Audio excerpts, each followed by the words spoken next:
Good morning बच्चों हम सभी इतिहास में फ्रांसीसी क्रांति को पढ़ रहे थे जो कि 1789 ईस्वी में फ्रांस में हुई थी। तो बच्चों अभी तक हमने जाना कि जो फ्रांसीसी क्रांति हुई थी वह 1789 ईस्वी में हुई थी और जब यह क्रांति हुई थी तो उस समय फ्रांस का शासक था लुई 16वां जो कि 1774 ईस्वी में 20 वर्ष की आयु में फ्रांस की गद्दी पर बैठता है। इसके बाद हमने फ्रांस के समाज के बारे में जाना कि जो फ्रांस का समाज था वह 3 स्टेटस यानी 3 वर्गों में बटा हुआ था, पादरी, कुलीन और जनसाधारण। ठीक, लेकिन बच्चों इस क्रांति को हमें बहुत अच्छे से समझने के लिए थोड़ा पीछे जाना पड़ेगा, यानी हम जानेंगे लुई 14वें से।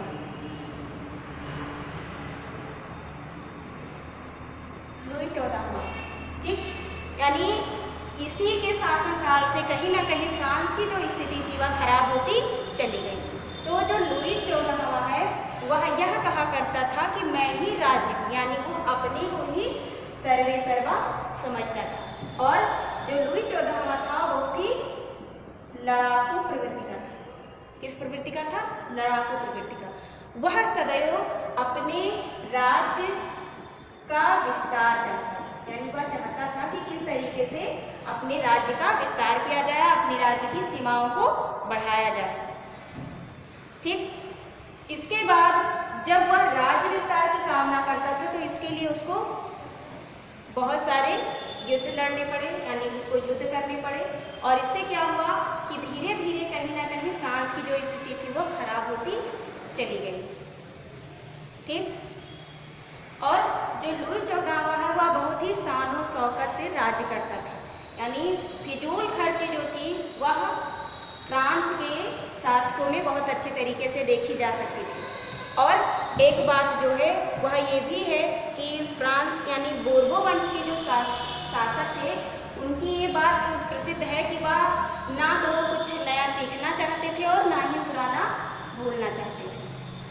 ठीक बच्चों, अब ये था लुई 14वां। अब हम इसके आगे जानेंगे लुई 15वें के बारे में कि लुई 14वें के बाद शासन में कौन आता है? लुई 15वां। ठीक, अब हम बात करेंगे लुई 15वां। लुई 14वें ने लुई 15वें से चेताया था कि जो गलतियां मैंने की है वह नहीं करना, लेकिन लुई 15वें ने क्या गलती की? लुई 15वां भी बोर्बो वंश का शासक था तो कहीं ना कहीं वो सारे गुण इसमें भी थे। तो जो लुई 15वां था वह अयोग्य तो था ही और वह लुई 14वें के दिए गए निर्देशों को जल्द ही भूल गया और बिना किसी तैयारी के वह युद्धों में शामिल हुआ और बिना किसी योजना के उसने सप्तवर्षीय युद्धों में भाग लिया और उसे पराजय मिली। यानी जब वह बिना कुछ सोचे समझे 7 वर्षीय युद्धों में उसने भाग लिया और उसको पराजित मिली तो इससे फ्रांस की स्थिति और भी खराब होती चली गई और धीरे धीरे जो दरबारी थे उसका प्रभाव राजा पर बढ़ता चला गया, यानी राजा पर दरबारियों का प्रभाव धीरे धीरे बढ़ता चला गया और जो राज्य था वह षड्यंत्रों का केंद्र बन गया, यानी राज्य में अब षड्यंत्र होने लगे। ठीक, तो ये था यानी लुई 16वें के पहले से। ऐसा नहीं है कि जो क्रांति हुई उसका दोष हम सीधे सीधे लुई 16वें को ही दे देंगे। ठीक, ऐसा नहीं है, लेकिन धीरे धीरे फ्रांस की स्थिति जो थी वह खराब होती चली जा रही थी और जब 1774 ईस्वी में 20 वर्ष की आयु में लुई 16वां फ्रांस की गद्दी पर बैठा तो उसके सामने कुछ ऐसी समस्याएं उत्पन्न हुई जिसका निराकरण ना करने के कारण या ना कर पाने के कारण यह क्रांति घटित हुई।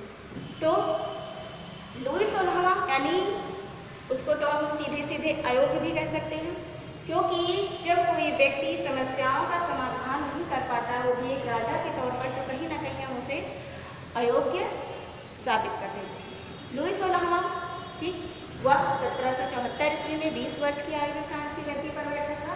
वह बोर्बो वंश का शासक था। जब वह फ्रांस का शासक बनता है, फ्रांस का शासक बनता है तो वह पाता है कि जो राजकोष है वह रिक्त है। क्या है, राजकोष रिक्त है।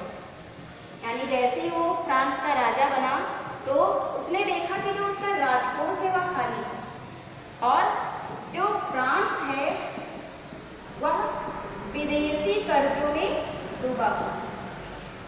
यानी फ्रांस पर बहुत सारे कर्जे हैं। दो समस्याएं सामने आ गई, यानी ये समस्या बहुत बड़ी है कि या तो राज्य के पास घर नहीं है और दूसरी बात तो ये है कि जो फ्रांस है वह कर्जों में डूबा हुआ। यानी ये लुई 16वें के सामने तत्कालीन परिस्थितियां थी कि वो जैसे ही शासक बनता है उसके सामने इन सारी समस्याएं आ जाती हैं। अब हम फिर आएंगे फ्रांस के समाज पर। कहाँ आएंगे, फ्रांस के समाज पर। फ्रांस का समाज 3 स्टेट्स में बटा हुआ था, पादरी, कुलीन और जनसाधारण। देखिए कहीं ना कहीं जो राज्य की व्यवस्था होती है वह कर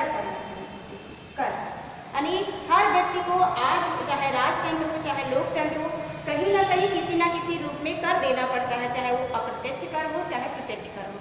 फिर जब राजतंत्र होता था तो कर की जो व्यवस्था थी वो बहुत ही जटिल हुआ करती थी। तो अब हम बात करेंगे राज्य की आय, यानी राज्य को आय कहाँ से मिलती थी, कर के माध्यम से। यानी राजा जो है वो आय कहाँ से प्राप्त करता था, कर के माध्यम से। तो और फ्रांस के 3 यानी समाज के 3 वर्ग, पादरी, कुलीन और जनसाधारण। तो ये दो जो पादरी थे और कुलीन थे यानी प्रथम स्टेट्स, द्वितीय स्टेट और द्वितीय स्टेट।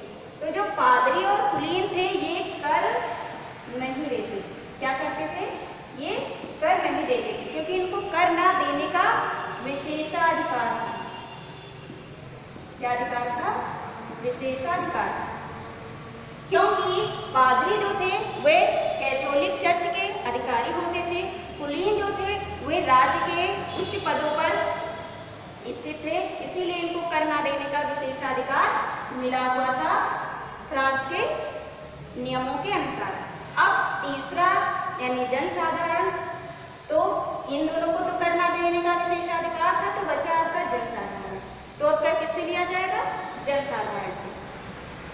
ठीक, तो जनसाधारण में भी 2 वर्ग आप लोगों को बताया है, एक बौद्धिक वर्ग था, एक मजदूर वर्ग था।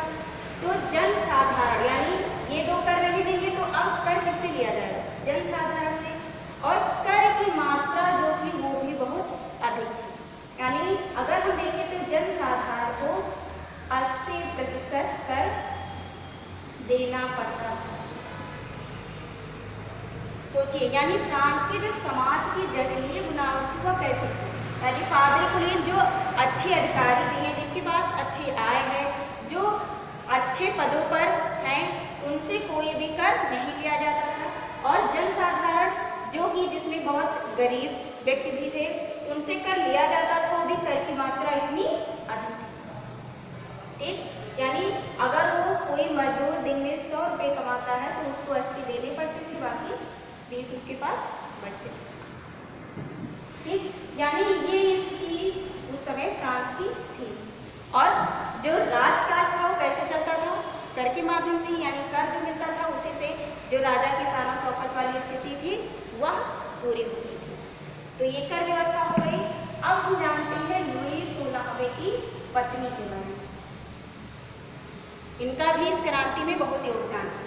इनका नाम था, लुई 16वें की पत्नी का नाम था मेरी एंटोइनेट। क्या नाम था, मेरी एंटोइनेट। ठीक, अब ये क्या थी, ये ऑस्ट्रिया की राजकुमारी थी। ऑस्ट्रिया की राजकुमारी और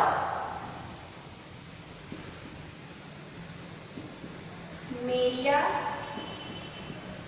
हेरिशा की पुत्री और जोसेफ द्वितीय की सगी बहन। और इन्होंने जो मेरी एंटोइनेट थी, इन्होंने निरंकुश शासन का बहुत अच्छा तांडव जो था वह ऑस्ट्रिया में देखा। तो बच्चों इसके बाद हम आगे पढ़ेंगे, तब तक आप सभी इसे पढ़िए और समझिए।